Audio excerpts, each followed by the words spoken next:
Hello and welcome to Take 5 with the Regional Chamber. I'm Kim Calvert. It's been 1 year since the Residence Inn in Niles opened its doors to guests. The Extended Stay Hotel is the only one of its kind in Trumbull County, and Chelsea Hazensteb tells us why it's so popular. The Residence Inn in Niles has had a very successful year, meeting or exceeding every goal the company has set for itself. We have found that Warren market especially was not as saturated as maybe some of the southern markets are in Mahoning County.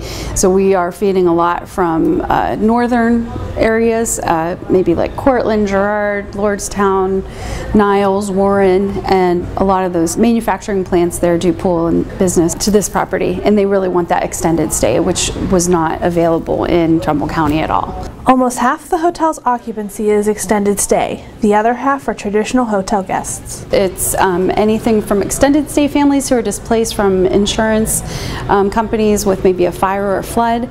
We have a large amount of extended stay business with manufacturing companies in the area and medical, and a nice mix of leisure as well on the weekends. The highlight of the hotel are the rooms themselves. All 103 suites are like efficiency apartments with 1 or 2 bedrooms, a large bathroom, a living room, and a fully stocked kitchen. The hotel also offers a pool, a patio complete with basketball court, and a grill for guests to use, a meeting room that can accommodate up to 32 people with audio-visual equipment built right in, and of course easy access to hundreds of stores and food options. The feature of being attached to the Eastwood Mall has really been a nice thing for our guests. They can go over and buy a last-minute wedding gift, or our extended stay people can go to Starbucks and eat at the food court, and they really like that convenience of that without having to hop back in their car. So whether you're looking for a meeting space, a place for guests to stay, or a fun staycation option, the Residence Inn may be the perfect choice. For Take 5 with the Regional Chamber, I'm Chelsea Hazensteb. For more information, check out the Residence Inn Niles website at marriott.com/YNGNR. And now, moving from an organization that is celebrating its first anniversary to an organization that's preparing to celebrate its 140th year in the Valley. The Mahoning Valley Historical Society once borrowed a room in the public library for its operating space, but it's grown so much over the years, it now occupies 2 locations in Youngstown. Chelsea Miller takes a tour and tells us more about the Historical Society and its newest site, the Tyler Mahoning Valley History Center on Federal Street. When you walk into the Tyler Mahoning Valley History Center in downtown Youngstown, you get a glimpse of the past. Amazing pieces of the Valley's history sit on display in the gallery, but don't let that confuse you. The History Center is not a museum. This is really a community center which is themed and steeped in our region's history.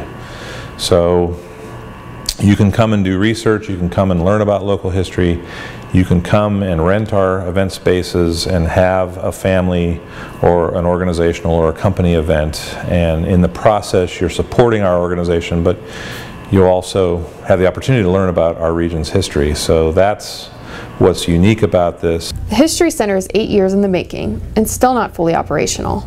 William Lawson, the executive director of the Mahoning Valley Historical Society, hopes that will happen in the next 8 to 9 months. He gave us a tour of the landmark building, starting with the 3rd floor, which will house an education center. The 2nd floor is a beautiful banquet room that's available to rent for events. The basement houses the Historical Society's extraordinary archive collection, and the 1st floor is set up for exhibit space, currently showcasing the Rock Gods exhibit.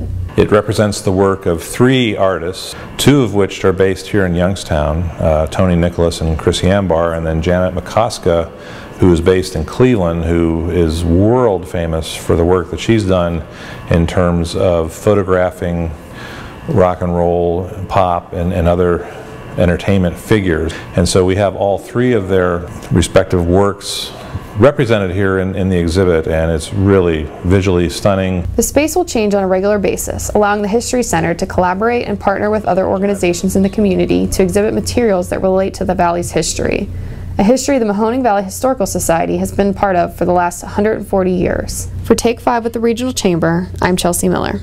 For more information about the Historical Society, visit mahoninghistory.org.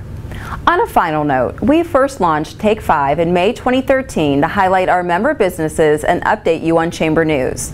Starting with our next edition on July 8th, we're going to move to a shorter weekly edition that still features our members, but also introduces some fun new segments. We're looking forward to it, and we hope you are too. With the Regional Chamber, I'm Kim Calvert. Take 5 with the Regional Chamber is produced by Mahoning Valley Productions, where we tell your stories.